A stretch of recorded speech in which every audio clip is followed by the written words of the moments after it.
Tested viewers, welcome to Frank Ippolito's shop. It is time for an update. Long time in coming. You guys have been mentioning it in the comments almost weekly for, what, a couple of years now? Yeah, I think it's been like 2 or 3 years. All right, it's time for an update to the Martian suit. Huzzah! Frank, why is it taking so long? There are a crap ton of parts. This suit is composed of like 30 separate, completely individually sculpted, modeled, molded pieces. Yes. And also, you've been busy. Yeah, when we first unwrapped the Martian suit, that was in one of my early shops. This is literally 10 times the size of that shop. And you've got like 25, 30 people working full-time here on multiple projects. Okay, so you've been busy. A little busy. Okay, but you've also been busy because I'm looking at most of those parts for the Martian suit, and it's time to kind of bring this puppy home. Well, let's start putting some stuff together, yeah. Okay, let's walk through what we've got here, because there's a lot of different materials and processes to cover. Yes. This is the chest pack, right? Yeah. Okay. The back. Yep. And these are made with a process that is so near and dear to my heart that we haven't really covered on Tested. Yeah. Talk about this. This is a polyurea spray, which is basically truck bed liner. So all of the Martian parts and a lot of the suits that FBFX makes, they're sprayed out of polyurea. So you have basically a big open mold and you spray the stuff in. It cures almost instantly and it's like super indestructible. And it's like flexible, it takes paint, you can vacuum metalize it. Okay, so out of a normal mold, if you were doing this in fiberglass, how many parts could you get per day out of a mold? Maybe 2, maybe 3 if you really push it. And if you're using this, how many parts a day? You can probably get like 20 or 30. Yeah, unbelievable. It's crazy, yeah. It's an order It cures of magnitude. Almost instantly. That's incredible. Okay, so there's polyurea for the front and back of that. Yep. And that's the same stuff used for these knee and shoulder pads and these shoe pads. Okay. And then we've got the backpack. Yeah. You just modeled this. We've been modeling this off of the reference that we have of the suit that we looked at. It's a ton of work.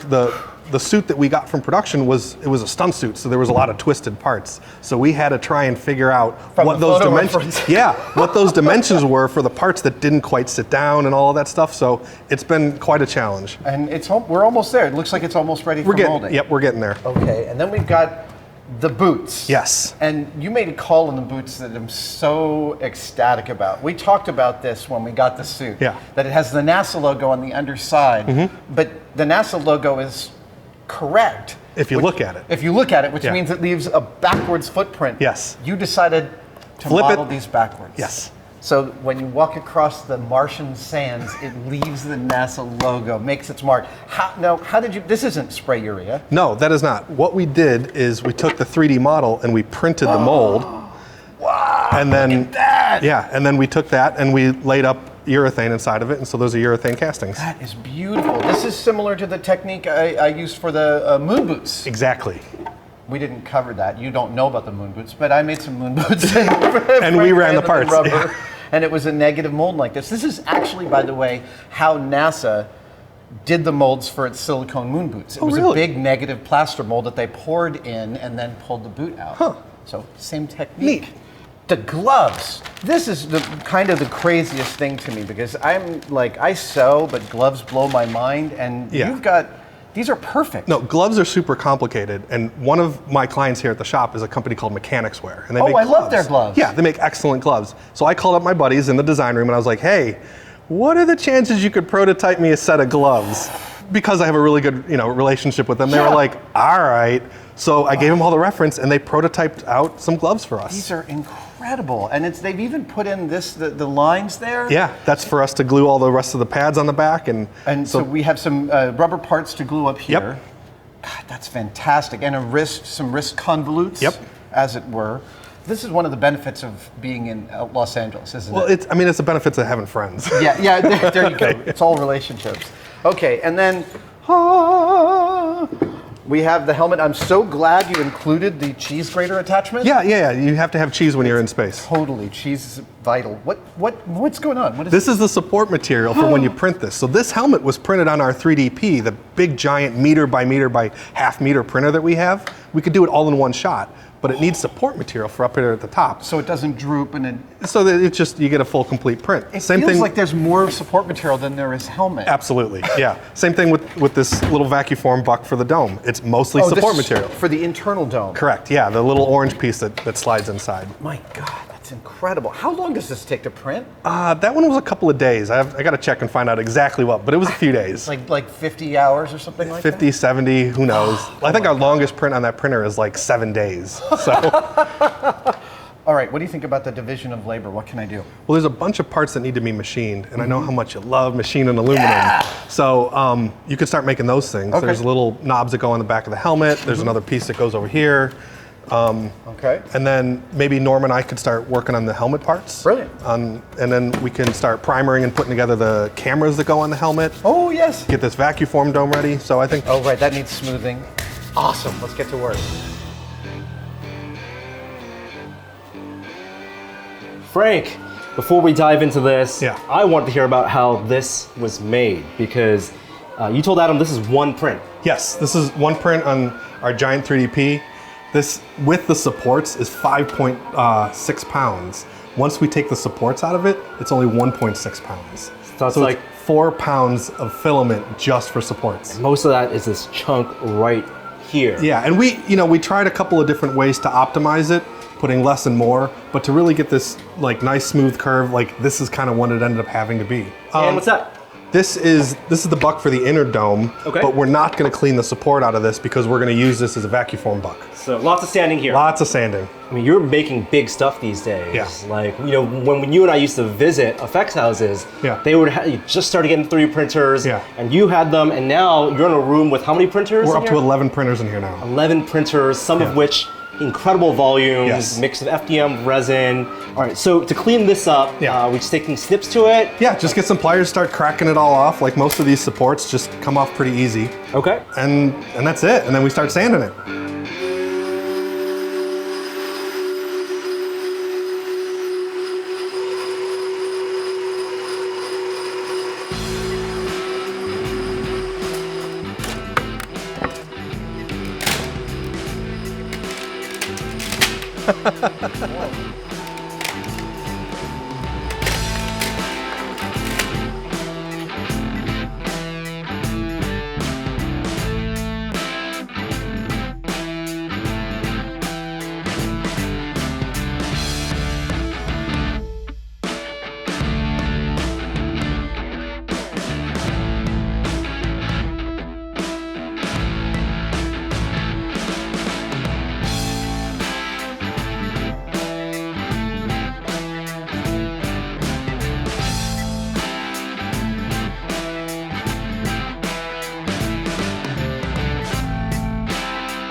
I am machining, that means I'm in my happy place, and I'm making 3 of these. These are the large rear helmet detail. That's a 3D printed version. I'm using it as reference to machine 3 out of aluminum. And right now I'm just getting sure my 3 blanks are all the exact same size before I start to reveal the part within by making all the facet cuts.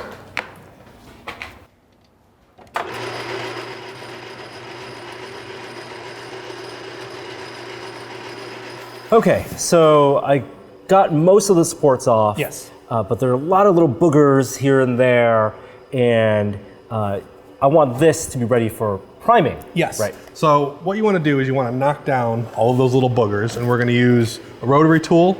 We're going to use a palm sander, and I have these cute little baby palm sanders. Oh. So that way you don't have this big, crazy oscillating thing. It's tiny, so it's nice to do like little stuff.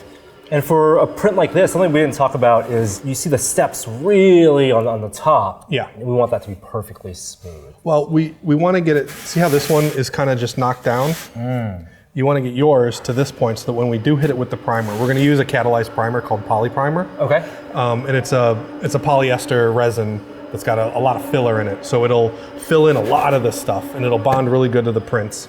And then that'll give us room to do the next level of sanding. Right, so I'm not worried about seeing some of the lines, 'cause that will be filled. So you can still see them here. Right. But once we hit this thing with primer, we also want to walk that balance between filling in these panel lines and smoothing stuff over. So it's it's a little bit of back and forth on it. So with the stuff that you're cleaning up, these areas like in here, you want to make sure not to round off any of these 90-degree corners, because then you're going to have to get in there and patch those and make them straight again. There are some places where there's little artifacts where like this will have to get bondoed and fixed just because they're in funny places. So there is some stuff that's going to need to be cleaned up, but just be really careful with this tool not to round stuff off that doesn't need to be rounded. It's really for getting things flush. Yeah, it's just taking off the boogers.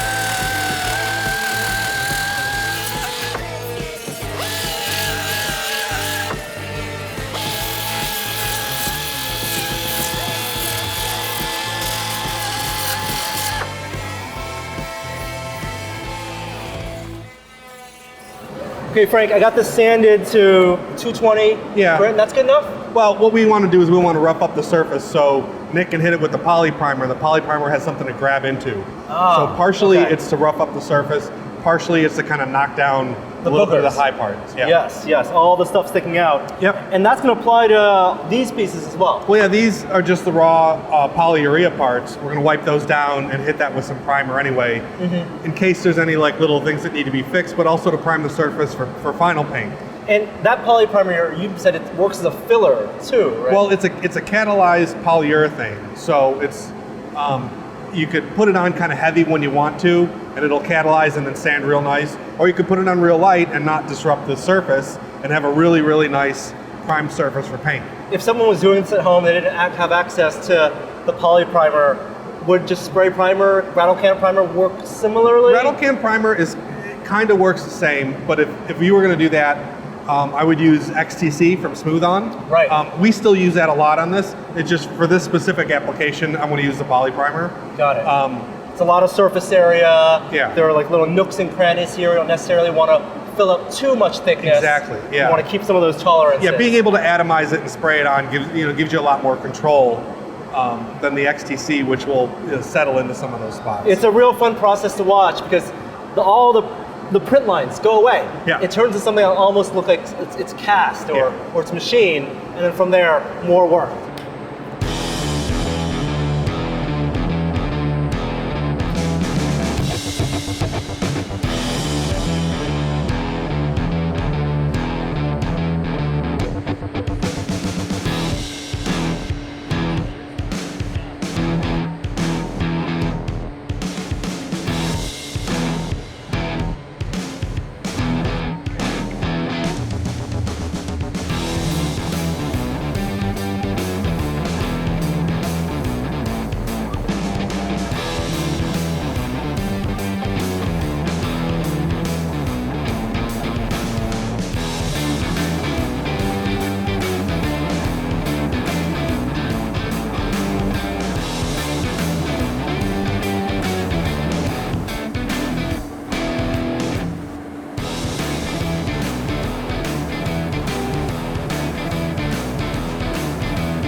butt to butt these pieces, so I thought maybe we could add an inch around the sides or something. Okay. Do you want me to put it on and we can just double check? I think. No, that's about where it was. Oh yeah, look at that.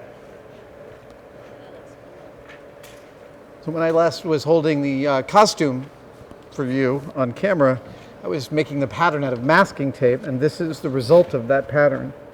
It requires just a little extra finessing. I don't want my thigh showing its space. That's bad, bad form. Yeah, that all looks like it's lining up correctly. Okay, Frank, so while the hard parts are being primed, let's talk about some of the soft parts. Yes. Way back 2 years ago. 3 years ago. 3 years ago. Oh my goodness. When we had possession of the suit, you and Adam made patterns off of the inner suit. Yeah. So we took masking tape and we laid it out on everything, and then we had tracings of every single shape. because you could see clearly where those seams were. You got a sense of like what material they were, different materials, different prints on them, and different ways in which they were adhered together with piping and all sorts of stuff. Those patterns were then transferred. Adam made these drawings, and these drawings were sent back to you, where your cut and sew department made this. Yeah, so we found a different material. So these are made out of like a neoprene, which doesn't really breathe really great. So we found this other stuff that's called aeroprene. So it's got this weird little mesh inside of it. Still kind of feels the same and kind of wrinkles the same and moves the same, but I think it's going to be a more comfortable suit. And so that's what we've been making it out of. And all of these things, they're not like stitched together like clothes or anything. They're glued butt to butt. So they actually have thickness, and you really need to really, it's like foam. Yeah, it's really tricky to put together a suit this way, and then after we figure out everything that the way it's going to be, we're going to reinforce the back with this like tape that we're going to glue on there, and that'll reinforce that seam. So this is the actual material of what the final suit will be. Yeah. What would the plan be to have the print finishes? Well, first we got to make sure that the sizes are correct. So we need to get Adam and have him put this on to see if there needs to be adjustments somewhere. Okay. Because the transfer from tape to paper back to fabric, like who knows what might have gotten a little bit skewed. Long game of telephone. Yeah, exactly. So we want to make sure that it's fit correct. May have to make some adjustments. Do one more fitting with him. Hopefully we nail it then, and then I'll lay out all the printed parts, and we'll send this out to be either screen printed or whatever way we figure out how to do. There's a lot of like direct to garment printers that are really cool, and we could get big sections of this stuff made once I have the patterns. And those sections would theoretically be part of one pattern. Yes. So you're just making fabric. Yep. Essentially. One of the things that was told by some guy.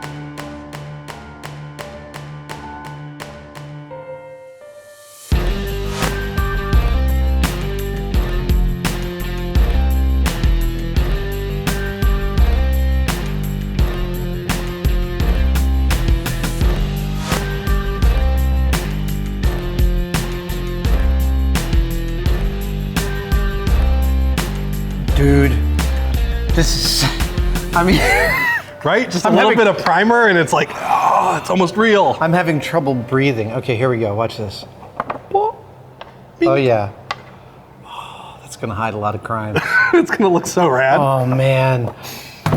I can't stay here for the next week, which is at least what it's going to take to get all these parts. Well, it's going to take a couple of weeks. If we worked on it only. Yes. Yeah, no, clearly.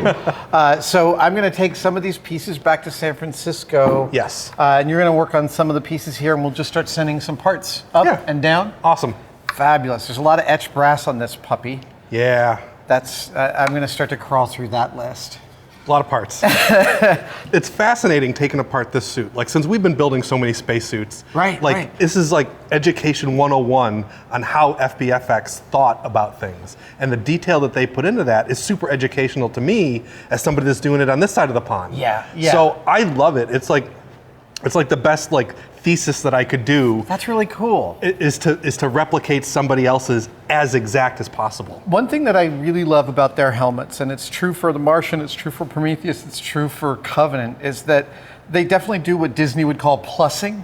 Like, they make a suit and then they layer in a paint job that's really cool, and then all those little brass etchings and laser cut things and water slide decals. Yes. Every single one of those deepens the story, adds to the narrative. Realism and the life. And I mean, because we handle equipment all the time that has exactly that, little bits and things and all over the place.